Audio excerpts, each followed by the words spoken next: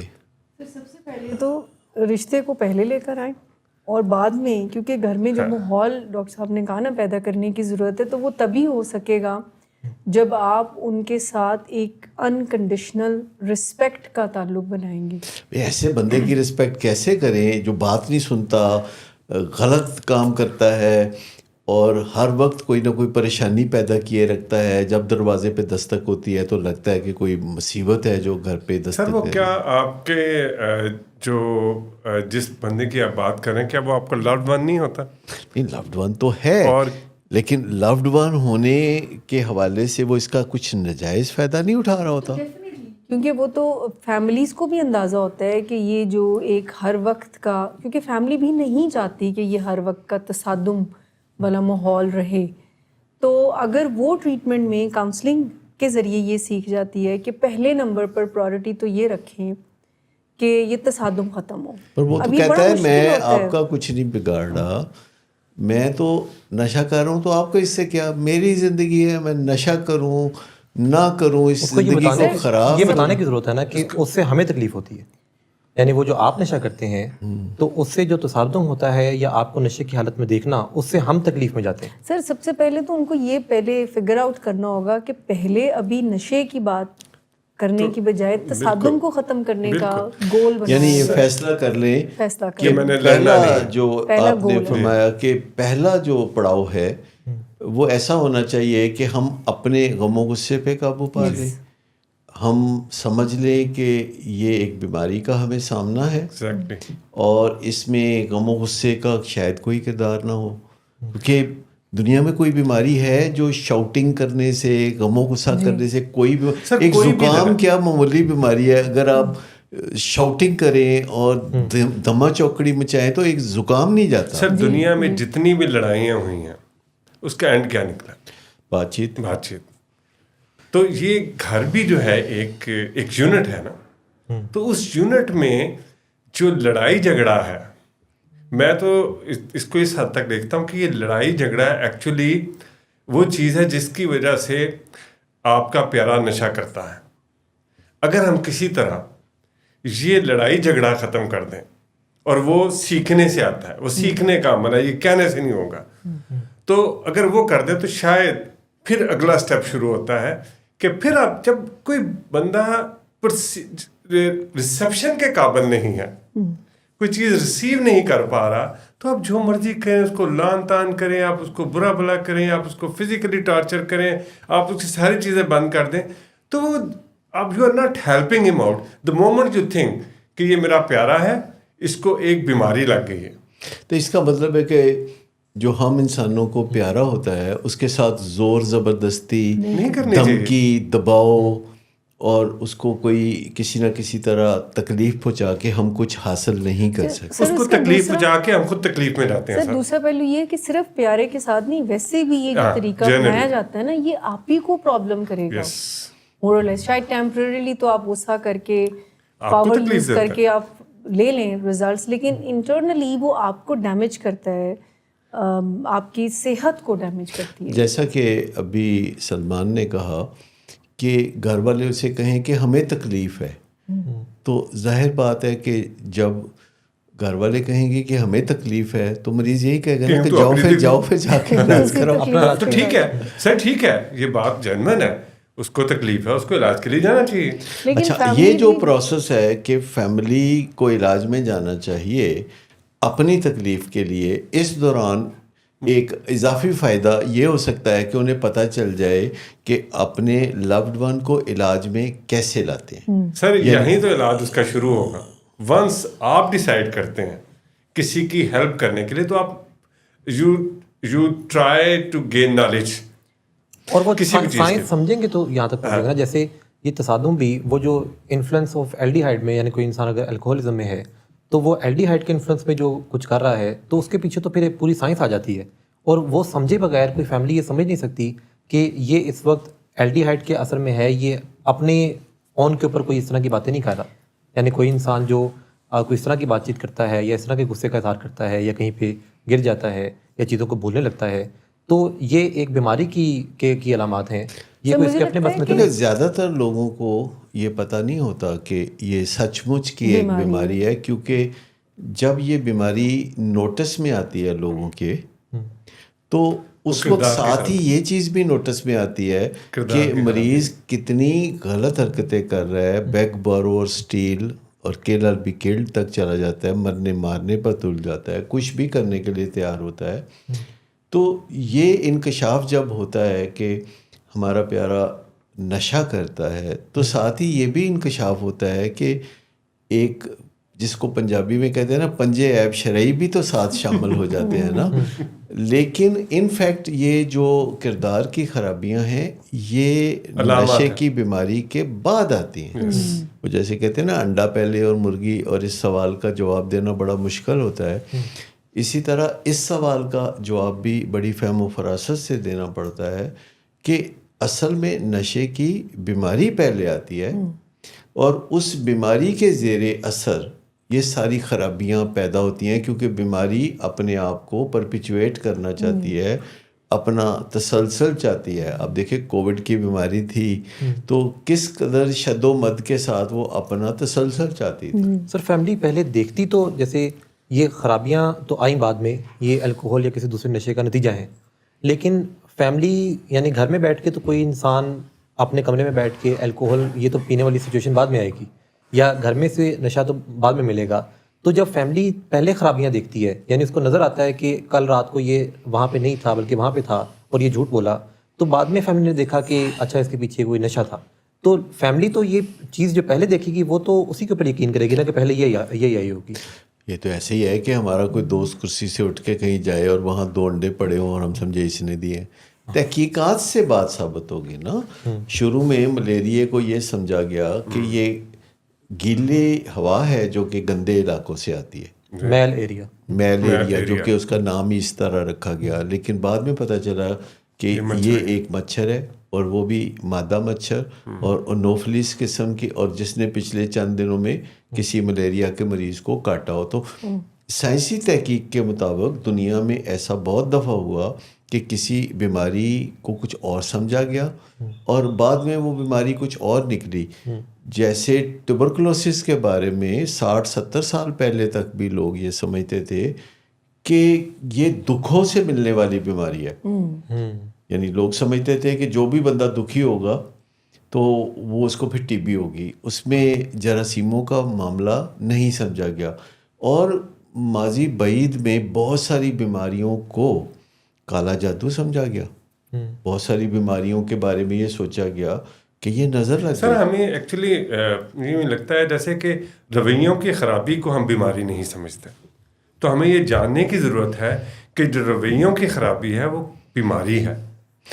یہ آپ نے بڑے ہی درست نقطہ اٹھایا ہے کہ ہم رویوں کو الگ سے دیکھتے ہیں, بیماریوں کو اور بیماریوں کو الگ سے. اور ہمارے نزدیک روایتی طور پر جو بیماری ہے وہ بخار ہے, وہ وامٹنگ ہے, وہ کھانسی ہے, وہ پیٹ درد ہے, اور وہ دست لگنے ہیں.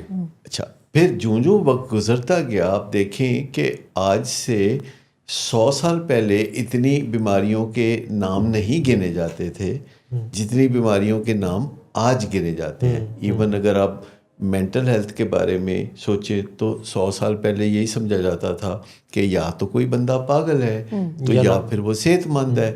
لیکن اب جو ہے سینکڑوں ایسی بیماریاں ہیں جو کہ مینٹل ہیلتھ سے تعلق رکھتی ہیں, اور ان کو الگ الگ نام دیے گئے ہیں, ان کی الگ الگ علامتیں ہیں, اور ان کو ڈائگنوز طریقے علاجوں میں چینجز, جیسے بلڈ پریشر کا جو علاج ہے, پورا انسانی جسم جو ہے یہ کیمیکل کا منحوس منت ہے. ٹھیک ہے, تو ہمارا جو دماغ ہے وہ بھی تو کیمیکل کا منحوس منت ہے. دیکھیں نا, ہر چیز دنیا میں انفولڈ ہو رہی ہے. یہ جتنے بھی جو سائنٹیفک پرنسپلز ہیں جو کہ ڈھونڈے جا رہے ہیں تو یہ انفولڈ ہی ہوتے ہیں نا. گریوٹی سائنسدانوں نے تو نہیں بنائی نا, سائنسدانوں نے تو اس کو ایکسپلور کیا کہ اچھا کوئی چیز ہے جو جب اسے چھوڑ دیتے ہیں تو وہ نیچے کی طرف گرتی ہے, اس کا مطلب ہے کہ کرۂ ارض اس کو اپنی طرف کھینچتی ہے, وہ آسمان کی طرف نہیں جاتی. تو پھر اس سے بہت ساری ایجادات بھی ہوئیں. پھر جو حرکت کے قوانین ہیں نیوٹن کے, اس کے مطابق جو فائدہ اٹھایا گیا, اور آپ کی بے تحاشا سائنسی ایجادات اس ایک نقطے پہ بنی. ایسی اور بھی بہت ساری چیزیں ہیں, جیسے کہ آپ یہ دیکھیں وائی فائی ہوا کی لہروں کے دوش پہ چلتی ہے. تو یہ قدرت نے گنجائش رکھی ہوئی ہے نا. آپ قدرت کا ڈسپلن دیکھیں کہ آپ ابھی بتا سکتے ہیں کہ کل صبح سورج کتنے بجے طلوع ہوگا, اور اس میں کوئی فرق نہیں ہوگا ٹائم کا. اور آپ کو ایگزیکٹلی پتہ ہوگا کہ سورج جو ہے مشرق میں دائیں طرف سے ہوگا یا بائیں طرف سے ہوگا, کیونکہ وہ موو کرتا رہتا ہے دونوں کونوں کی طرف, تاکہ موسموں میں تبدیلی آ سکے, دن چھوٹے بڑے ہو سکیں, سردیاں گرمیاں آ سکیں.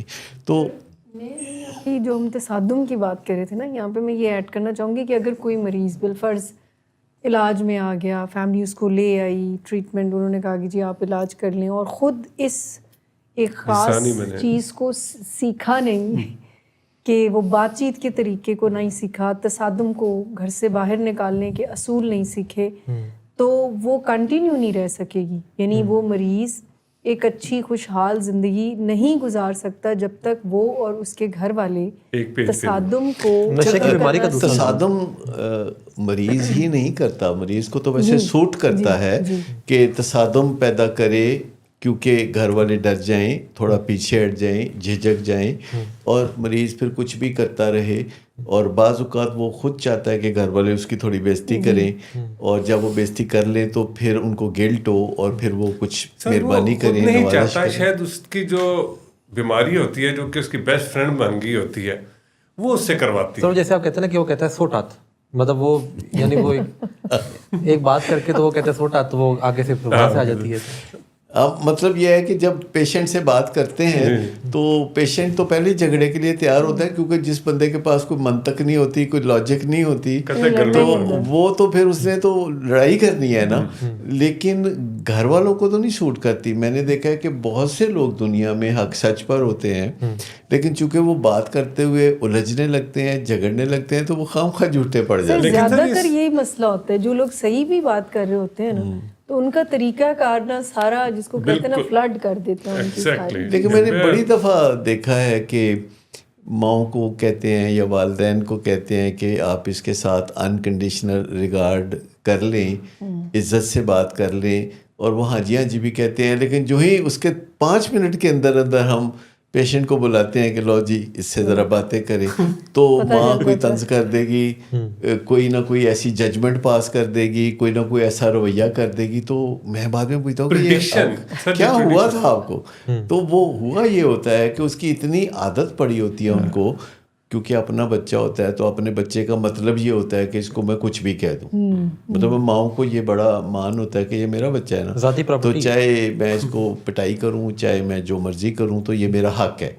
ایون آپ گھروں میں دیکھتے ہوں گے کہ ماں اور باپ میں اس بات پہ بھی جھگڑا ہوتا ہے کہ دونوں میں سے ایک بچوں کی پٹائی کرنا چاہتا ہے اور دوسرا کہتا ہے میں نے نہیں کرنے دینی. تو اس بات پہ ان کا آپس میں جھگڑا شروع ہو جاتا ہے. آپ سمجھتے ہیں کہ یہ پٹائی وٹائی کی جگہ بنتی ہے ہماری زندگی؟ کہیں بھی نہیں بنتی سر. یہ وہ جو آپ بات کرتے ہیں نا نظریات کو تبدیل کرنا, تو یہ شاید اس وقت تک اتنے اپڈیٹڈ نظریات نہیں تھے, اور لوگ جو ہے مار پٹائی سے کوئی کام چلا لیتے تھے. ہم نے چلتے دیکھا ہے مار پٹائی سے, پھر مسائل بھی بہت پیدا ہوئے ہیں, لیکن اب پتہ چلتا ہے وہ.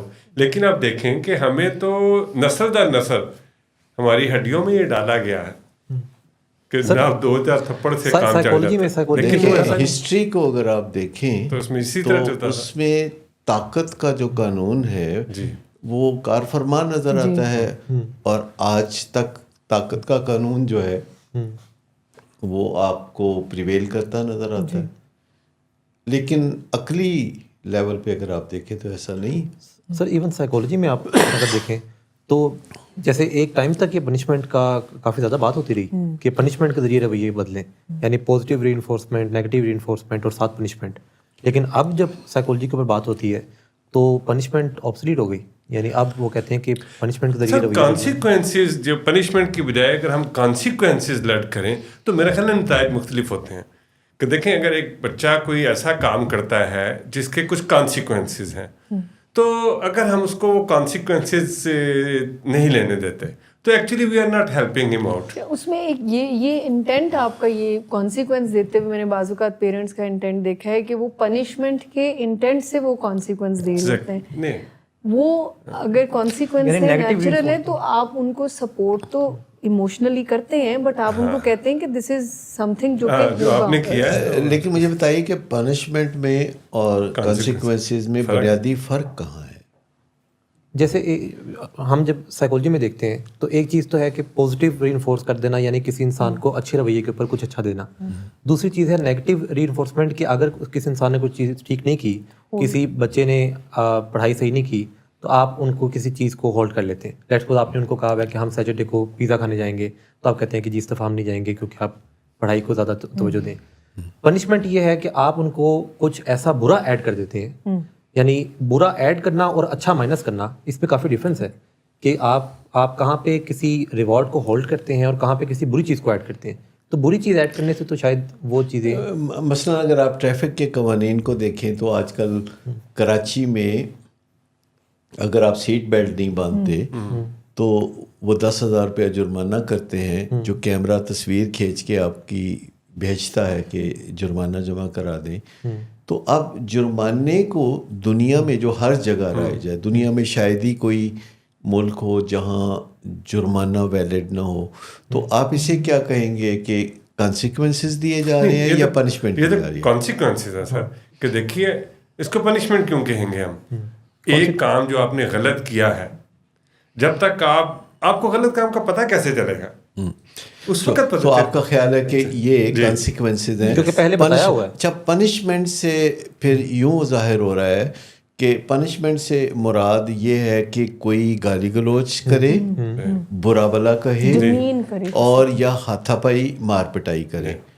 اگر ان چیزوں کو ہم پنشمنٹ کے طور پر الگ کر لیتے ہیں, لیکن اگر ہم کسی کو یا اپنے آپ کو بھی کہتے ہیں, کبھی ہم اپنے آپ سے کچھ وعدہ کرتے ہیں, قانون کو فالو کرنا, اگر ہم اپنے آپ سے کچھ وعدہ کرتے ہیں اور پھر ہم اس وعدے کو پورا نہیں کرتے, تو ہم اپنے آپ کو بھی کانسیکوینسز دے سکتے ہیں. اچھا, اب ظاہر بات ہے اپنے آپ کو کوئی ہاتھا پائی کر کے یا مار پٹائی کر کے, یا کئی لوگ جیسے اپنے آپ کو برا بلا کہتے ہیں. اگر بیڈمنٹن کھیلنے والا ایک شاٹ غلط لگاتا ہے تو وہ اس کے بعد اپنے آپ کو برا بلا کہتا ہے, یا کوئی کرکٹر جو ہے اگر غلط بال کھیل جاتا ہے تو پھر وہ بآواز بلند اپنے آپ کو برا بلا کہتا ہے. ایکچولی کانسیکوینسز یہ ہے کہ پھر آپ اپنے آپ کو کوئی جرمانہ کریں کسی طریقے سے جو آپ کو یاد رہے کہ ایسا کرنا. میں کسی زمانے میں یہ کیا کرتا تھا کہ اگر میری مرضی ہے کچھ اور کرنے کی اور پھر میں نے کیا کچھ اور ہے, تو میں جماعت اسلامی کو تھوڑا چندہ بھیج دیا کرتا تھا. سر آپ ایک اور کام جس سے انہیں بڑی ان کے ساتھ میری دوستی ہو گئی, اور ایک دن میں نے ان کو بتایا کہ وہ شکریہ ادا کر رہے تھے کہ آپ ہمیں چندہ بھیج دیتے, تو میں کہا یہ تو میں اپنے آپ کو سزا دیتا ہوں. نہیں سر, ایک اور آپ نے بھی بتایا, مجھے یاد ہے کہ آپ نے اپنے کھانے پینے کا کافی جو ہے نا خیال رکھا ہوا تھا, اور آپ یہ کوشش کر رہے تھے کہ آپ کوئی اوور ایٹنگ وغیرہ نہ کریں. تو آپ نے ایک دن پائے جو ہے کافی مقدار میں کھا لیے, تو پھر آپ نے اپنے آپ کو کانسیکوینسز میں, وہ کانسیکوینسز کیا تھے کہ آپ کو ریڈنگ کا بہت شوق ہے, تو آپ نے کہا کہ جی میں آج کتاب نہیں پڑھوں گا. ہاں, میرے لیے یہ ایک بہت بڑا کانسیکوینس ہے کہ جو چیز میری پسندیدہ ہے, اگر گیون دی چوائس, اگر مجھے یہ کہا جائے کہ کون سا ایک کام ہے جو تمہیں سب سے زیادہ پسند ہے تو صرف وہی کری جاؤ, تو میں کتابیں پڑھی جاؤں گا. لیکن یہ دیکھیں, یہ پنشمنٹ تو نہیں ہوئی نا. لیکن آپ دیکھیے کہ میں خود بچپن میں جب میں ابھی 5ویں کلاس تک پہنچا تھا تو میرے ماں باپ بڑے پریشان تھے کہ یہ پڑھنے میں دلچسپی کیوں نہیں لیتا, اور وہ اس چھوٹی عمر میں مجھ سے اس طرح کی باتیں کیا کرتے تھے کہ ہمیں فکر ہے تمہارا کیا بنے گا, تم کیسے کوئی روزگار کی طرف جاؤ گے, تم کیا کرو گے. تو میں بڑے معصومیت میں کہتا تھا کہ میں دودھ دہی کی دکان کھول لوں گا. میرے خیال میں یہ ایک بہت اونچے درجے کا کاروبار تھا, یا سبزی کی دکان کھول لوں گا, یا مزدوری کر لوں گا راجوں کے پیچھے. تو میں بڑی آپشنز دیا کرتا تھا اپنے ماں باپ کو, اور مجھے لگتا تھا کہ یہ ساری آپشنز جو ہیں پڑھائی سے بہت آسان ہیں. اور میں آپ کو بتاؤں کہ مجھے بعد میں بہت سارے لوگوں سے باتیں کرنے کا اتفاق ہوا زندگی میں, تو جو لوگ بھی پڑھائی چھوڑ کے بھاگتے ہیں نا, آپ ان سے پوچھیں تو وہ آپ کو بڑے بڑے مشکل کام کرنے پر آمادہ نظر آئیں گے بسوائی پڑھنے کے. لیکن اب میرا خیال یہ ہے کہ اس سے زیادہ آسان کام اور اس سے زیادہ پروڈکٹیو کام اور کوئی ہے نہیں. کیونکہ آپ سوچ نہیں سکتے کہ میں جب کوئی کتاب پڑھ رہا ہوتا ہوں تو اس میں اتنے اچھے نکات ہوتے ہیں کہ جیسے بے ساختہ منہ سے نکلتا ہے, جیسے کوئی اچھا شعر سن کے نہیں آپ کہتے بھائی واہ, یا اس طرح کی کوئی بات کوئی آتی ہے. کچھ کتابیں ریسنٹلی مجھے پڑھنے کا اتفاق ہوا جو نوبل لوریٹس نے لکھی ہوئی کتابیں تھیں. نوبیل لوریٹس بہت اچھی کتابیں لکھتے ہیں. ان کی جو لینگویج ہوتی ہے, ان کی جو کمیونیکیشن سکل ہوتی ہے وہ بڑی لاجواب ہوتی ہے. ایرک نام کے ایک ڈاکٹر ہیں جنہوں نے کتاب لکھی ہے ڈس آرڈرڈ مائنڈ, اور اس کا ایک ایک لفظ پڑھیں, ایک ایک لائن پڑھیں, پیراگراف پڑھیں تو آپ کے منہ سے بساختہ نکلتا ہے واہ واہ. تو اسی طریقے سے جو ساری ٹیکسٹ بکس ہیں ایڈکشن سے ریلیٹڈ یا مینٹل ڈس آرڈر سے ریلیٹڈ, اگر آپ وہ پڑھیں تو قدرت کے جو سربستہ راز ہیں وہ کیسے کھول کھول کے انسان بیان کرتے ہیں, جس میں ان کی عمریں بیت جاتی ہیں. تو بہت فیسینیٹنگ سبجیکٹ. پیچھے سے 2 دفعہ اشارہ ہوا کہ وقفے کی طرف چلا جائے. تو آپ کی اجازت سے ایک وقفہ لیتے ہیں, واپس آتے ہیں اور بات کو یہاں سے آگے بڑھاتے ہیں.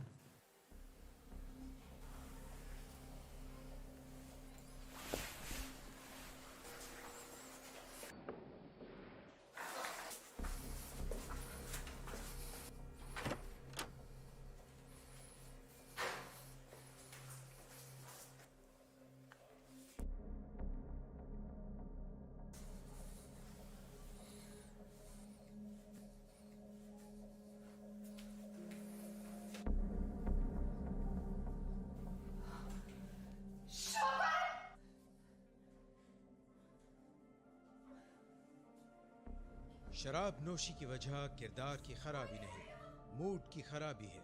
شراب نوشی کبھی بھی نشے کی بیماری میں بدل سکتی ہے. نشے کی بیماری ہر سٹیج پر قابل علاج ہے. مدد حاصل کیجیے کیونکہ وہ ایسا نہیں کرے گا. ولنگ ویز سے مدد حاصل کیجیے. کہیں سے بھی مدد حاصل کیجیے، لیکن فوری مدد حاصل کیجیے. جس معجزے کے انتظار میں آپ نے بہت دیر کر دی، اب وہ دستک دے رہا ہے. مدد حاصل کیجیے، مدد حاصل کیجیے، مدد حاصل. وقفے سے آگے ہم واپس، اور بات آج جاری ہے نشے کی بیماری کے حوالے سے اور اس کے حوالے سے. اور میرے سوال کا تو جواب ابھی تک نہیں دیا آپ لوگوں نے کہ مریض سے کیا بات کی جائے، کیونکہ ہمیں اکثر گھر والے آ کے بتاتے ہیں کہ وہ کتنی تکلیفوں میں سے گزرے ہیں اور مریض ان کی بات نہیں سنتا. اور ہم کہتے ہیں کہ علاج تو باتوں کے ذریعے ہی ہوگا، یہ میڈیسنز کے ذریعے تو ابتدائی چند دن کا علاج ہوتا ہے نا، کہ جسم میں سے جب نشہ نکل رہا ہوتا ہے تو جسم کو تکلیف سے بچانا. لیکن یہ تو بڑا ابتدائی 1-2% علاج کہا جائے گا. اصل چیز تو ہے کہ مریض کے پاس خود فریبی ہوتی ہے. مریض کہتا ہے تو مسئلہ ہی کوئی نہیں، میں تو کبھی کبھار once in a blue moon. یہ اس کا کیا مطلب ہوتا ہے جو مریض کہتے ہیں کہ میں once in a blue moon؟ آج صبح once in a blue moon اکثر جیسے ابھی کل کی بات ہے مجھے کسی نے کہا کہ وہ تو once in a blue moon ہے.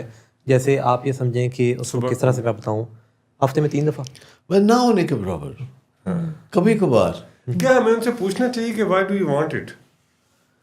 وہ ہمیشہ بتائیں گے کہ ایسی فار فن سے شاید ان کی کہانی پوچھی جائے. میں آپ کو بتاؤں کہ کسی بھی نشہ کرنے والوں کو یہ بھی یاد نہیں ہوتا کہ انہوں نے اوریجنلی نشہ کیا کیوں تھا. میں کئی دفعہ لوگوں سے پوچھتا کہ کیا وجہ تھی، کہتے فن کے لیے، ریکریشن کے لیے.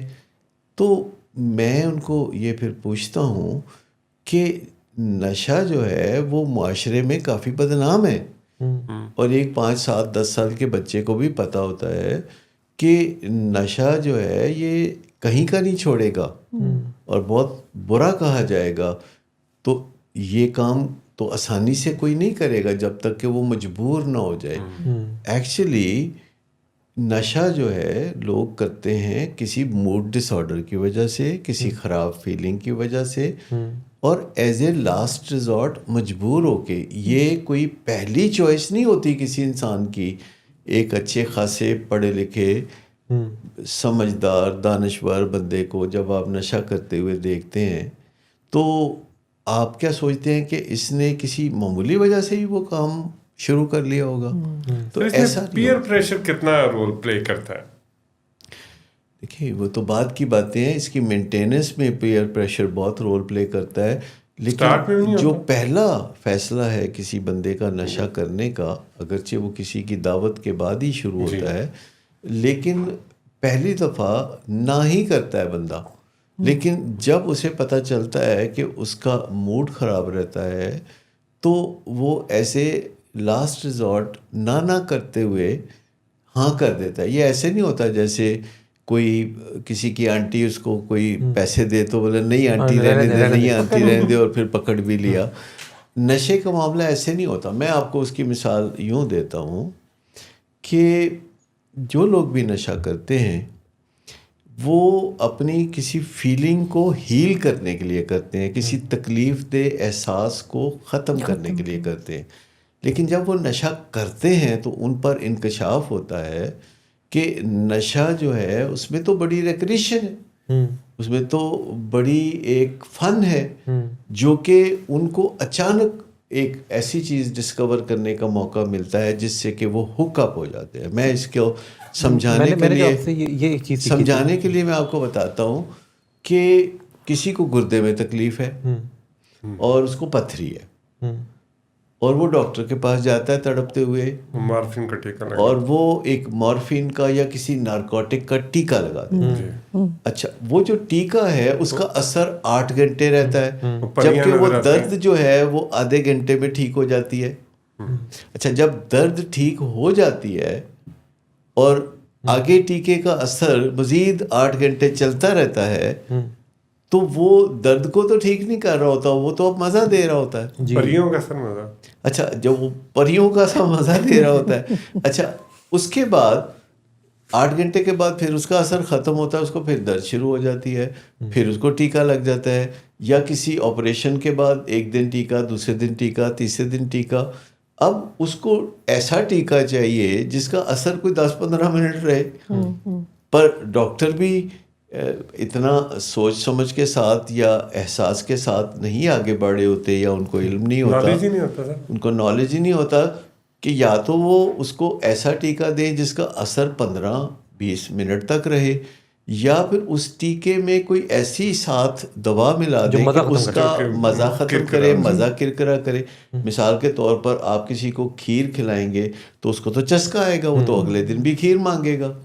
لیکن اگر آپ کسی کو کھیر کھلاتے ہیں اور اس میں تھوڑی مٹی ڈال دیتے ہیں تو کھیر سے توانائی تو اس کو ملے گی, مزہ کوئی نہیں ملے گا. اسی طرح اگر آپ کسی کو نارکوٹک یا ٹرینکلائزر دیتے ہیں اس کی کسی جینون تکلیف کے لیے, تو آپ اس کے ساتھ ایسی میڈیکیشن دے سکتے ہیں جو کہ کوئی بھی ڈوپامین بلاکر ہلکی ڈوز میں ہو سکتا ہے, جو کہ تکلیف رفع کرنے میں بھی مدد دیتا ہے پر مزے کو کل کر دیتا ہے. یعنی جب تک آپ کسی کے مزے کو کل کرنے کا بندوبست نہیں کرتے آپ اسے نارکوٹک یا ٹرینکلائزر نہیں لگائیں گے. سر یہ بھی اچھا, اب ایک کو لگ گیا تو یہ جو مزہ ہوتا ہے نشوں کا, یہ میموری میں بہت لہرتا رہتا ہے, جھومتا رہتا ہے. ایون کئی سال کے بعد بھی لوگ بتاتے ہیں کہ ان کا جو پہلا تجربہ تھا کوئی نشے کے دوا میں سے گزرنے کا, وہ انفرگیٹیبل ہوتا ہے. لہذا کسی کو بھی جو میڈیکل ٹریٹمنٹ کے دوران کوئی پین کلر دیے جاتے ہیں, خاص طور پر نارکوٹکس ان نیچر یا ٹرینکلائزر کے, تو ان کو سیف بنانا بہت ضروری ہے. سیف بنانے سے مطلب یہ ہے کہ ان نشے کے ٹیکوں کا مزہ کرکرا کرنے کے لیے کوئی ڈوپامین بلاکر ساتھ مکس کرنا چاہیے, جس سے کہ تھراپیوٹک افیکٹ بھی بڑھ جاتا ہے اور مزے کا کوئی شائبہ بھی نہیں رہتا, کیونکہ ڈوپامین بلاکر مزہ کرکرا کرنے والی دوا ہے. جتنی بھی جینون سائکیٹرک میڈیکیشنز ہیں جو کہ ایڈکٹیو نہیں ہیں بلکہ وہ تھراپیوٹک ہیں, تو وہ مزے کی نہیں ہوتی. سر آپ نے جو کہا نا کہ اوریجنل جو سوال آپ نے جہاں سے یہ پروگرام شروع ہوا کہ وہ کون سے سوال کریں, فیملی کرے پیشنٹ سے کہ مسئلہ حل ہونے کی طرف آئے, تو سوالوں کی جو نوعیت ہے, ایک تو کلوز اینڈڈ نہ ہو, یعنی ہاں اور نہ والے سوال ایسے نہ ہو کہ کلوز اینڈڈ کہ اچھا آپ نشہ کرتے ہیں تو وہ کہیں ہاں کرتا ہوں, یا اس طرح سے کوئی ایسے سوال ہونے چاہیے جس میں کہ جس کے نتیجے میں وہ خود جواب تک پہنچے, یعنی ایسے جواب یعنی جو ان کی کنڈیشن ہے اس وقت نشے سے. مثلا ایسے سوال کون سے؟ جیسے آپ اپنی زندگی کی کہانی اگر 5 منٹ میں بتا دیں. یا بچپن میں آپ نے جو اپنے زندگی یہ کے تو ایک ڈاکٹر پوچھ سکتا ہے نا مریض سے کہ اچھا آپ زندگی کے ابتدائی 7 سال کی میموریز جو ہیں ان کی مجھے کوئی تھوڑی تفصیلات بتائیں، یا ٹین ایج کے دوران آپ کیا کرتے رہے. لیکن ماں باپ کیا سوال کریں اپنے لوڈ ون سے جس کے بارے میں ان کو یہ خبر ملی ہے کسی سے کہ وہ نشہ کرتا ہے اور اس میں بہت ساری قباختیں ہیں، بہت ساری کردار کی خرابیاں نظر آ رہی ہیں، وہ جھوٹ بولتا ہے اور وعدے پورے نہیں کرتا اور مشرق کو جانے کی بات کرتا ہے جاتا مغرب کو ہے. تو آپ اسے کیا ایسے سوال کر سکتے ہیں کہ جس سے اس کے اندر کوئی آگاہی پیدا ہو اپنے حالات کے بارے میں؟ کوئی ایسے سوال جو کہ بڑے واضح کر دینے والے ہوں سچویشن کو، کرسٹل کلیئر بنا دینے والے ہوں سچویشن. جیسے ان کے موجودہ حالات کے بارے میں اور جو وہ کرنا چاہتا ہے اس کے بارے میں، یعنی وہ میچ نہیں کر رہے، ڈسکرپنسی کریٹ کر دینا. وہ میچ نہیں دیکھیں کر اگر رہے، اس ایک کے بچہ بارے میں جو ہے سوال. وہ کوئی اپنا اس کے سونے جاگنے کے اوقات جو ہے ڈفرینٹ ہو گئے ہیں، اس کے کام کے جو ہیں پڑھائی کر رہا ہے یا کاروبار کر رہا ہے، اور ظاہر ہے جو نشہ کر رہا ہے اس میں بہت سی تبدیلیاں آئیں گی، اس چیزوں کو اگر ہم ہائی لائٹ کرتے ہیں اور اس طرح کے کویشچن کرتے ہیں کہ وہ اس کو خود سوچنے پہ وہ مجبور ہوتا ہے کہ ہاں میری یہ حالت جو ہے وہ پہلے نہیں تھی اب ہے، اور اب کیوں ہے، کیا ایڈیشنل چیز ہے یہ. تو جب آپ اس طرح کے پروبنگ کویشچن کرتے ہیں کہ اس کا تھاٹ پروسیس جو ہے نا اویک ہو جاتا ہے. یہ جتنے نشے کی چیزیں ہیں یہ ایکچولی آپ کا تھاٹ پروسیس جو ہے نا وہ ڈپریس کر دیتی ہیں. دیکھیے سوال ایسے ہونے چاہیے کسی بھی لوڈ ون سے جو نشے کی بیماری میں یا الکوہلزم میں مبتلا ہے، سوال سارے اس قسم کے ہونے چاہیے جن کے بارے میں آرگومنٹ نہ وہ کر سکے، جن سوالوں میں کوئی کمزوری نہ ہو. اگر ہمارے پاس اپنے لوڈ ون سے کرنے کے لیے 10 سوال ہیں اور اس میں سے 4 سوال کمزور سوال ہیں اور 6 سوال مضبوط سوال ہیں، تو ہمیں وہ 4 چھوڑ دینے چاہیے. ہمیں بات چیت کرتے ہوئے ٹھوس سوال کرنے کی ضرورت ہوتی ہے. جن سوالوں کے بارے میں کلیئرٹی نہیں ہوتی یا ایمبیگوٹی ہوتی ہے یا دھندلا پن ہوتا ہے، تو جب ہم وہ سوال بھی بیچ میں کرتے ہیں اور ایسے سوال بھی کرتے ہیں کہ جو مضبوط سوال ہوتے ہیں، تو مضبوط سوال تھوڑے کمزور ہو جاتے ہیں. تو ہمیں جو لوز ٹاک ہے اپنے لوڈ ون سے گفتگو کرتے ہوئے، اس میں جو لوز ٹاک ہے کہ اپنی شکل دیکھی ہے تم نے، اب بیچ میں سے شکل کہاں سے آ گئی، یا کافی ایسی باتیں کرنا مستقبل کے بارے میں کہ تمہارا مستقبل یہ ہونے والا ہے، جیسے کہ کوئی نجومی ہوتے ہیں، یا پیش گوئی کرنا یا پھر ججمنٹ کرنا جب کہ وہ جج نہیں ہوتے. تو میں سمجھتا ہوں کہ تصادم سے بچنے کے لیے جتنے بھی کم سے کم لیکن جینون سوال کریں جو روشنی پیدا کرنے والے ہوں دماغ میں، اور وہ جو دیواریں کھڑی کرنے والے سوال نہ ہو کسی لوڈ ون کے درمیان اور اس کی فیملی کے درمیان. اس میں یہ بہت ضروری ہے کہ حد تک میز رویے سے باز رہا جائے، کیونکہ جو ہی آپ کسی سے حد تک میز رویہ کرتے ہیں، آپ کا جو کنیکشن ہے وہ ختم ہو جاتا ہے. آل دا ٹائم رسپیکٹ جو ہے وہ مینٹین ہونی چاہیے. اچھا، اب یہ کہنا جتنا آسان ہے کرنا اتنا آسان نہیں ہے. لامحالہ آپ فیکٹس دوسرے تک پہنچا سکتے ہیں. آپ کبھی دیکھیں لاہور پولیس جو ہے ٹریفک کی، کبھی کسی کو چلان کے لیے پکڑتی ہے تو پہلے جاتے ہیں السلام علیکم، پھر دست پنجہ لیتے ہیں، پھر اس کے ساتھ بات چیت کرتے ہیں، خیریت سے ہیں آپ، اچھے ہیں، پھر کہتے ہیں ابھی آپ نے یہ جو اشارہ کاٹا ہے تو اس پہ یہ جرمانہ ہے جو آپ کو کرنے والے ہیں.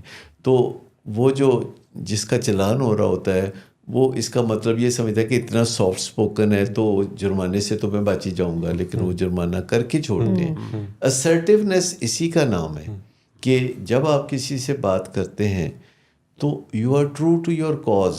آپ کا جو اصل پرپز ہے وہ نہیں آپ بھولتے. آبویس چیزوں پہ ہمیں بات کرنی چاہیے، جو چیز سامنے نظر آ رہی ہے، جو انڈینائیبل ہے، جو کہ بیہائنڈ ہے کہ ایسے ہوگا ایسے ہوتا ہے. میرا خیال ہے کہ وہ آپ کی جو آرگومنٹس ہیں ان کو خراب کر دیتی ہے, اور جو آپ کی اصل بات بھی جو ہوتی ہے, جو ریالٹی بھی ہوتی ہے, وہ آپ کی ایک پرسیپشن جو آپ نے کریٹ کی ہوتی ہے اس میں وہ چھپ جاتی ہے کہیں. دیکھیں, جب بھی آپ کسی سے ڈیل کر رہے ہوتے ہیں تو اس میں آپ کے سامنے کچھ چیزیں ہوتی ہیں, کچھ چیزیں اگلے بندے کے اندر کہیں گہرائی میں موجود ہوتی ہیں, اس کے دل میں ہوتی ہیں. لیکن آپ چاہیں تو ان چیزوں کو ایکسپلور کر سکتے ہیں جو کہ اگلے کے دل میں ہے. سب سے پہلی بات تو یہ ہے کہ آپ کسی نہ کسی طریقے سے اسے انسپائر کرتے ہیں کہ وہ اپنا مدعا بیان کرے. آپ اسے زیادہ سے زیادہ بولنے کے لیے کہتے ہیں, کسی نہ کسی طرح سوالوں کی مدد سے آپ اس کو شے دیتے ہیں کہ وہ مدعا بیان کرے اپنا, اور آپ کہتے ہیں کہ میں تمہاری بات غور سے سننا چاہتا ہوں.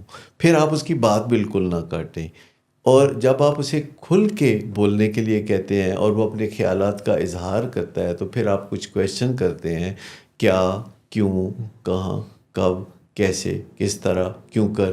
یہ سارے جب آپ سوال کرتے ہیں تو وہ جیسے کسی گھوڑے کو جب آپ سرپٹ دوڑاتے ہیں سوار کے طور پر, تو وہ جب تھک جاتا ہے تو وہ گھوڑا آپ سے دوستی کرنے کے لیے پھر تیار ہوتا ہے. اس کے لیے ضروری ہے یہ جو آپ نے اتنی میری بڑی زبردست بات ہے, کاش یہ ایسے ہو جائے. جب آپ اس کو بولنے کا موقع دیتے ہیں تو پھر آپ میں سننے کا حوصلہ ہونا چاہیے, اور وہ he should not be able to control your emotions through his or her story.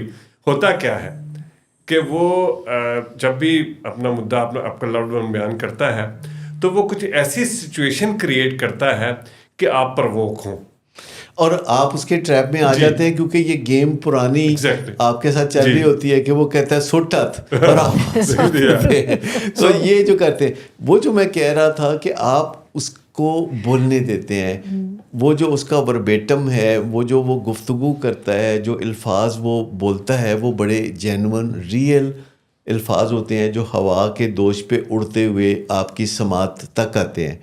دوسری چیز جو ہے نا آپ کے جو بالکل سامنے ہوتی ہے وہ اس کا بیہیویئر ہے کہ وہ اس کا عمل کیا تھا جس کے اوپر بات ہونے والی ہے. مطلب کوئی عمل جو کہ آپ یقینی طور پر کہہ سکیں اور اس میں شک و شبے کی کوئی بات نہ ہو. اگر شک و شبے کی بات ہو تو آپ کہہ سکتے ہیں کہ مجھے یہ شک ہے. اگر آپ کو پک ہو تو آپ کہتے ہیں نہیں پکی بات ہے. اگر آپ کہتے ہیں میرا کیافہ ہے, آئی کین بی رانگ, تو پھر ایک اور معاملہ ہے. اگر آپ کہتے ہیں کہ ایسا مجھے وسوسہ ہے, یہ مجھے وہم ہے, تو آپ جب یہ الفاظ استعمال کرتے ہیں تو دوسرا بندہ اتنا پرووک نہیں ہوتا, کیونکہ آپ یقین کے ساتھ تبھی بات کرتے ہیں جب آپ کو یقین ہوتا ہے. جیسے گھر میں سے کوئی چیز مسنگ ہے تو پہلا دھیان یہ جائے گا کہ جو بندہ ایڈکٹ ہے یہ کام اس نے کیا ہے, اور اس کو گالی گلوچ شروع کر دیں گے تو اس سے تنازع پھیلتا ہے. اگر آپ کو پکا پتہ نہیں ہے یا آپ کو لگا ہے کہ اس نے نشہ کیا ہوا ہے تو آپ جو ہے تھوڑا انتظار کریں, آپ کو پتہ چل جائے گا کہ 2-3 دن میں وہ جسے کہتے ہیں 14ویں کا چاند چڑھے گا تو آپ کو پتہ چل جائے گا. تو جب آپ وربیٹم جو ہے کسی بندے کی جو گفتگو ہے پہ اس پہ غور کرتے ہیں, پھر اس کے ایسے افعال پہ نظر ڈالتے ہیں اور ان کا ذکر کرتے ہیں جو آپ نے اپنی آنکھوں سے دیکھے ہیں, آبزرویبل ہیں, اور آپ ناپ تول کر سکتے ہیں اس کا, یعنی آپ اس کے بیہیویئرز کا ذکر کرتے ہیں. تو تیسری چیز ہے کہ پھر آپ اس کی باڈی لینگویج دیکھتے ہیں, کیونکہ جو باڈی لینگویج ہے وہ لفظوں کا ساتھ نہیں دے رہی ہوتی. کوئی بھی انسان بہت جھوٹ بول سکتا ہے پر اس کی جو باڈی ہے وہ جھوٹ نہیں بولتی. باڈی لینگویج ہمیشہ سچ بولتی ہے. اچھا, جب آپ کو یہ 3 چیزیں پتہ لگ جاتی ہیں کہ وہ کہہ کیا رہا ہے, اس کا عمل کیا ہے, اس کی باڈی لینگویج کیا ہے, تو آپ یوں سمجھے کہ ٹھیک آپ اس کے دل کے اندر چلے گئے اور آپ کو پتہ چل گیا ہے کہ اس کے دل میں کیا ہے. اور جب آپ کو یہ پتہ چل جاتا ہے کہ اس کے دل میں کیا ہے تو آپ اس کا ذکر نہیں کرتے, آپ اس کے تحت پالیسی بناتے ہیں اس کے ڈیل کرنے کی. تو اگر آپ اس کے دل میں پہنچ گئے ہیں کہ اس کے دل میں اصل کیا ہے تو آپ کو پالیسی بنانے میں آسانی ہوگی کہ اس کے ساتھ کیا کرنا ہے. اور جو ہی آپ کسی نشے کے مریض کے دل میں جاتے ہیں تو آپ کو پتہ چلتا ہے کہ اس مصیبت سے سب سے زیادہ پریشان حال اور گھبرایا ہوا انسان خود آپ کا لوڈ ون ہے. اور جب آپ کو پتہ چل جاتا ہے کہ وہ پریشان ہے, گھبرایا ہوا ہے, تو پھر آپ اس کے ساتھ جو ایک بات چیت کرتے ہیں تو وہ یہ نہیں کرتے کہ تم نشہ چھوڑ دو یا تم نشہ کم کرو. آپ اس سے بات چیت کرتے ہیں کہ تم مدد حاصل کرنے کے لیے تیار ہو جاؤ. اور اس سے فیملی کا یہی یقین بھی ٹوٹے گا کہ یہ جان کے کرتا ہے. یہ سب سے پہلی بات تو یہ ہے کہ فیملیز کو اکثر اوقات یہ غلط فہمی ہوتی ہے کہ یہ آن پرپز ہمیں تنگ کرنے کے لیے کرتا ہے, نمبر 1. نمبر 2, یہ نشہ چھوڑنا نہیں چاہتا, اب ہم نے چھڑا کے چھوڑنا ہے. بازو میں روڑ کے چھڑائیں, چوکی دارہ کر کے یا پولیسنگ کر کے چھڑائیں. سب سے پہلی بات یہ ہے کہ ہمیں مریض کے تعاون کی ضرورت ہوتی ہے. علاج کے دوران بھی کئی دفعہ مریض اس طرح کا چیلنج کرتے ہیں کہ اس طرح پھر چھڑا لو کہ میرا نشہ, تو ہم کہتے ہیں نہیں, آپ کی مرضی کے بغیر نہیں, آپ کے تعاون کے بغیر نہیں. کہتے تو میں تو نہیں دے رہا تعاون. تو ہم کہتے ہیں ہم انتظار کریں گے, ہم آپ کا تعاون حاصل کرنے کے لیے آپ سے راہ و رسم بڑھائیں گے, ہم آپ سے دوستی ڈالیں گے. کہتے میں نے نہیں کرنی آپ سے دوستی. ہم کہتے ہیں کہ یہ آپ کا نظریہ ہے, تو ہمارا نظریہ یہ ہے کہ ہم نے تو آپ سے دوستی کرنی ہے. مجھے بتائیے کہ آپ کا اگر یہ انداز تخاطب ہو تو کوئی کتنی دیر ضد پہ اڑا رہ سکتا تو ہے. وہ والی بات آپ نے ہاتھ نہیں چھٹیا نا. اصل میں ہاتھ نہیں چھٹنا.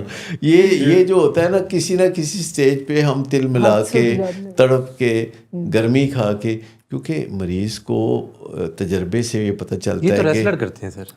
جی, اب ہم گھر میں ریسلنگ تو نہیں نہ کرنی. گھر میں سب سے پہلی بات یہ ہے کہ جو پیار کے رشتے ہوتے ہیں نا, جو ماں باپ اور اولاد یا خاوند بیوی کے درمیان یا بھائی بہنوں کے درمیان یا دوستوں کے درمیان, ان میں بہت بڑی ایڈوانٹیج ہوتی ہے کہ آپ تھوڑا سا انکنڈیشنل ریگارڈ اور تھوڑا سا نان ججمنٹل بیہیویئر اور نان ریڈیکیولنگ رویہ, ہمدردی کا رویہ رکھیں, نان ریڈیکیولنگ نہ رکھیں. جلد ہی لوگ جو ہے پگھل جاتے ہیں. میں آپ کو بتا رہا ہوں کہ یہ تھوڑے سے صبر کی بات ہے.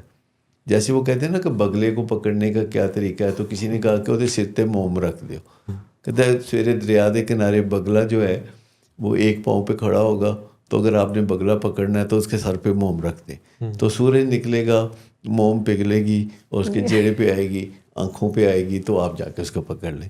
تو بگلے کے لیے بھی یہ پالیسی کامیاب نہیں ہے, کیونکہ اگر آپ اس کے سر پہ موم رکھ سکتے ہیں تو اس دوران آپ اس کو پکڑ ہی سکتے ہیں.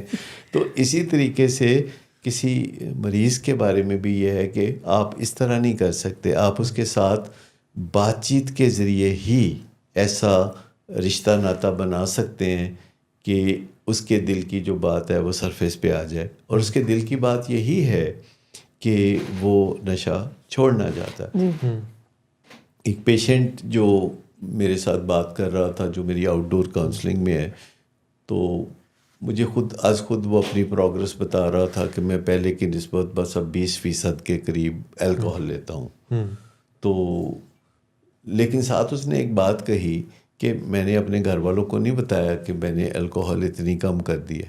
مطلب مریض کے ذہن میں یہ ہوتا ہے کہ اگر میں اناؤنس کروں گا تو میں انڈر اوبلیگیشن آ جاؤں گا یا مجھ پہ دباؤ زیادہ ہو جائے گا.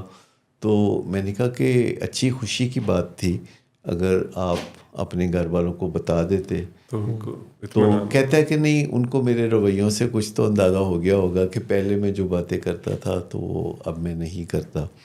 تو میں آپ کو بتاؤں کہ جب آپ کسی کو اچھا ہونے کا ججمنٹ دے دیتے ہیں تو اچھا بن جانا اس کی مجبوری بن جاتا ہے. اگر آپ کسی کو کہیں گے کہ آپ اتنے اچھے ہیں تو آپ کس طرح بیہیو کر رہے ہیں, تو وہ کہتا ہے اچھا میں بھی اچھا ہوں. کیونکہ نشے کی بیماری میں شیم جو ہے وہ اس کا ایک ایسا اندر سے رینگتا ہوا کیڑا محسوس ہوتا ہے جو کہ ہر وقت ایک گھٹیا پن کا احساس دلاتا ہے.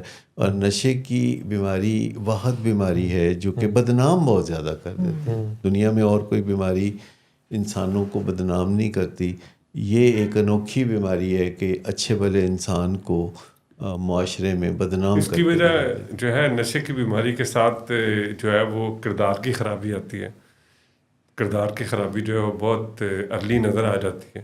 تو اس وجہ سے سر مجھے لگتا ہے کہ نشے کی بیماری میں جو بھی کردار کی خرابی کی ہم بات کر رہے ہیں، جھوٹ بولنا یا چوری کرنا یا فساد کرنا، اس کے بغیر نشہ کر نہیں کوئی سکتا. تو آپ سمجھ لیں کہ یہ کوئی سمٹم ہے اس بیماری کے، انسٹیڈ آف سیئنگ کہ یہ کوئی کردار کی خرابی ہے یا یہ تو بندہ برا ہے. پیکج میں اس کے آتا بغیر کوئی جیسے میں نشہ کر اکثر نہیں کہتا ہوں نا سکتا. کہ بیماریاں جو ہیں سم ہاؤ اپنے آپ کو پرپیچویٹ کرنا چاہتی ہیں، وہ اپنا تسلسل رکھنا چاہتی ہیں. آپ انفیکشس ڈیزیزز کو دیکھیں، کس طریقے سے بیماری اپنے آپ کو آگے بڑھانا چاہتی ہے. اسی طرح نشے کی بیماری بھی ایک کنٹیجیس بیماری ہے کہ یہ انسانوں کی طرف بڑھاتی ہے کہ دوسرے انسانوں میں بھی یہ بیماری پیدا کریں. اچھا بھلا اکثر پیشنٹ مجھے بتاتے ہیں کہ اچھے بھلے وہ اپنے گھر میں بیٹھے ہوتے ہیں، ایک بندے کو مستی سوچتی ہے، وہ دوسرے کو فون کرتا ہے، پھر تیسرے کو، پھر چوتھے کو، اور کوئی جگہ مقرر کر کے سب اکٹھے ہونے کی بات کرتے ہیں. اور سب شروع میں یہ کہہ رہے ہوتے ہیں کہ نشہ نہیں کریں گے، بس بیٹھ کے گپ شپ کریں گے. میں آپ کو بتاؤں کہ نشے کی بیماری کی ایک علامت یہ بھی ہے کہ یہ کننگ اور بیفلنگ ہے. یعنی چاہے یہ اوور ایٹنگ پہ مبنی ہو، چاہے یہ ورکہولزم یا شراب کی بیماری کچھ بھی ہو، یہ براہ راست سامنے آ کے کھڑے ہو کے وار نہیں کرتی، یہ پیٹھ پیچھے وار کرتی ہے. یعنی کوئی بندہ ہے جو ڈائٹنگ کر رہا ہے تو یہ بھی نشے کی بیماری کا حصہ ہے، تو وہ اس کے اندر خیال آتا ہے کہ تم چلے جاؤ فلاں ریسٹورنٹ میں کھانا کھانے، تم زیادہ آرڈر نہیں کرنا، کم کر دینا، ہتھولا رکھنا. یا پھر کبھی مارکیٹ میں شاپنگ کرنے گئے تو میں تو ضرورت کی چیزیں خریدوں گا نا، میں یہ جو چیزیں دیگر قسم کی ہیں جو اوور ایٹنگ والی چیزیں ہیں میں یہ نہیں خریدوں گا. لیکن پھر جا کے وہاں خریدتا ہے تو کہتا ہے کہ یہ میں خود استعمال نہیں کروں گا، بچے کھا لیں گے نا چاکلیٹ، یہ میں خود نہیں کھاؤں گا. تو پھر ہوتا یہ ہے کہ وہ الٹیمیٹلی خریدتا بھی ہے اور خود کھاتا بھی. ایک سوال آپ سے یہ بھی ہے کہ وقت وقفہ ہے یا وقت رخصت ہے؟ وقت رخصت ہے. ناظرین آپ کا بہت شکریہ کہ آپ یہ پروگرام دیکھتے ہیں. IT ڈپارٹمنٹ کا بہت شکریہ. کامران صاحب ہنس رہے ہیں، ہنستے ہوئے مسکراتے ہوئے پیارے لگتے ہیں. عثمان صاحب ہیں، فیصل صاحب ہیں، سلطان صاحب ہیں. ڈاکٹر صاحب آپ کا بہت شکریہ، مشملہ آپ کا، اور ڈاکٹر حماد آپ کا بہت شکریہ. اپنا اور اپنے پیاروں کا بہت سارا خیال رکھیے. اللہ حامی و ناصر.